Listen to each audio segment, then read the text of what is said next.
Hello and welcome to a new video and the next day of Vlogmas kinda. Today I'm bringing you a tag video. I was tagged by the lovely Chloe at Chloe Reads Books, and this is an original tag by Marie Reads Books, who I will leave their links down below, of course. So this tag is the rainbow book tag. There is a prompt for each colour of the rainbow, so I'm just going to get stuck in. I am, as you can probably hear, still a bit ill, so if the editing is a bit off, it's because I'm editing out coughing, because that's still a thing that's happening. So bear with me. So the first colour is red, and this is a book that makes you angry. I don't know a physical copy of this anymore, but it is Last Sacrifice by Rochelle Mead.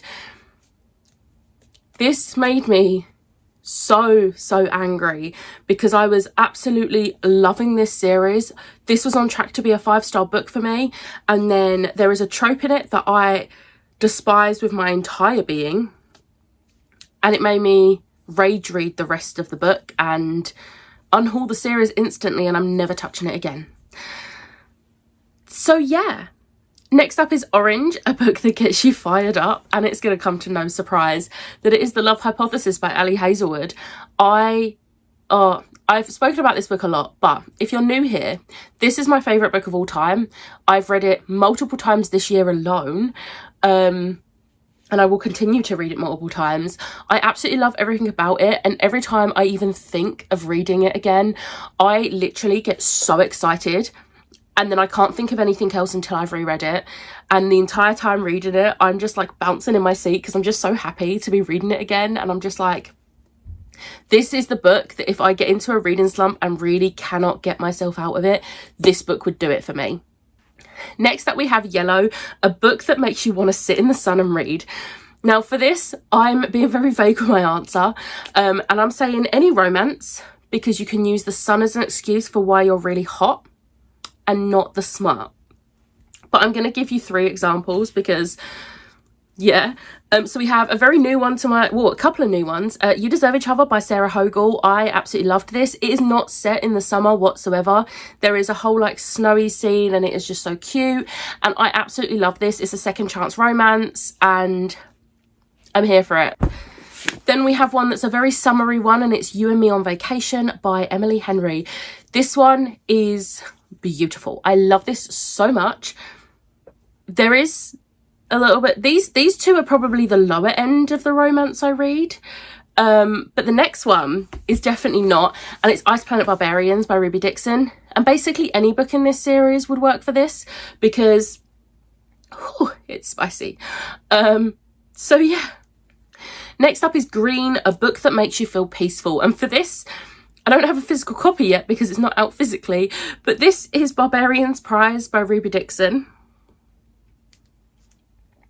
It's the 5th book in the Ice Planet Barbarians. It's the next one that's due to be released, and I absolutely love this. This is a Friends to Lovers, and to be fair, for peaceful, I would pick any Friends to Lovers book because you just know that it's gonna be it starts off very lovely because they're friends, and you know it's gonna be a really nice ending because it's a Friends to Lovers. And I just love that peaceful feeling of knowing there might be a conflict, but the conflict is usually, oh, but what if the friendship is ruined, but I really like this person. And I just love that. It's so peaceful. Yeah. Next we have Blue, a book that breaks your heart. There's a lot of books that this could count for. I'm going to give you 3. So we have Tales from the Shadowhunter Academy. The last story in this literally rips my entire heart out, and it hurts so much, but yeah. Then we have another Cassandra Clare with Queen of Air and Darkness. This is the final book in the Dark Artifices trilogy, and I literally spend about 80% of this book crying for reasons that are clear if you've read it. And then one that I cried a lot of this. We have Kingdom of Ash by Sarah J Maas. This one breaks me so much, and I'm actually doing a reread of this month, and I'm not ready for having my heart ripped out again, but I love it so much, so of course I'm going to reread it over and over again. Next we have Indigo, a book that makes you feel pensive. This one, I was thinking about how dystopians are, they very much make me think, especially if they're set in a very us setting, like real setting. And for this, I've chosen Dry by Neil Shusterman and Jared Shusterman, because this one, I honestly could see this happening, and I made the mistake of reading this book this year when the UK was in a really, really bad drought. We hadn't had any rain. They were like talking about like the water reserves going low, and I read this book and it was the worst time to read it because it was scary, not gonna lie.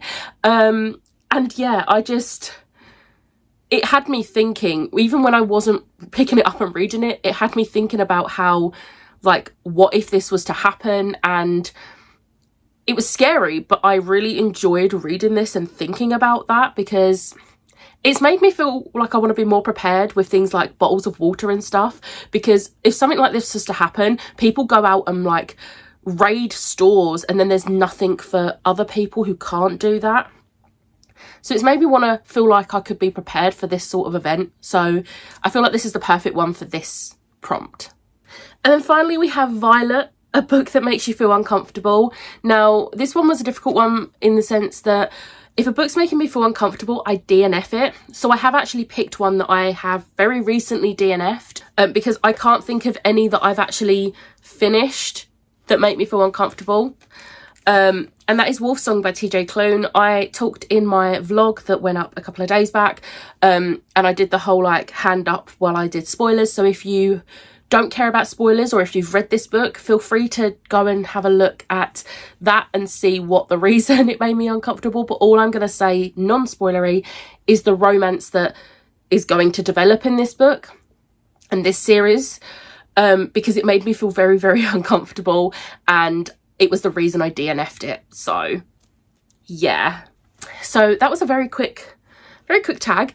Again, thank you, Chloe, for tagging me. I am going to tag Ashley's Bookish Life, Lisa Does Life, Bookish Gems, Chloe at Persistent Bookworm, Meg at 12 Books a Day, and Live in Magical Bookland. I think that's everyone. Obviously, if you want to do this tag, do this tag. But they are the people I'm tagging. I hope you enjoyed this video. If you did, hit the like button, hit the subscribe button, and I'll see you next time. Bye.